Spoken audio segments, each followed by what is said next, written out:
तर आज आपण बनवणार आहोत झटपट अशी टिफिन करता शेपूची भाजी। त्याकरता इथे मी शेपूची भाजी स्वच्छ धुवून बारीक अशी चिरून घेतली। गॅसवर इथे कढई गरम करायला ठेवली। कढई गरम झाली की यामध्ये 1.5 पळी तेल घातले। तेल छान गरम झालं की 1 चमचा जिरे घालायचे, 1 चमचा मोहरी घालायची। जिरे मोहरी छान तडतडल्यानंतर यामध्ये 7 ते 8 लसूण पाकळ्या छान बारीक चिरून घेतल्यात, 7 ते 8 हिरव्या मिरच्या बारीक चिरलेल्या घातल्यात। स्वच्छ धुवून घेतलेली शेपूची भाजी घेतली।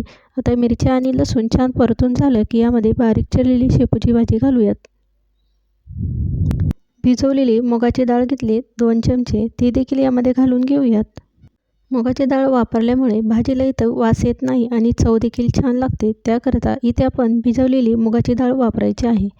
भाजी छान परतून झाली की चवीनुसार मीठ घालूया। मीठ घातले की यामध्ये आता 2 चमचे दाण्याचा कूट घालायचा आहे। आता हे सर्व आपण मिक्स करून घेऊयात। छान मिक्स झालं की भाजी शिजवण्यासाठी इथे मी अर्धा ग्लास पाणी घातले। पाणी घातल्यानंतर आता ही भाजी आपण एक 5 ते 10 मिनिटे मध्यम आचेवर शिजवून घेऊयात। 5 ते 10 मिनिटे झालीत, भाजी इथे आपली शिजत आली। तर अशा पद्धतीने इथे आपली झटपट अशी शेपूची भाजी तयार झाली। रेसिपी आवडली असेल तर रेसिपीला लाईक, शेअर व कमेंट करा।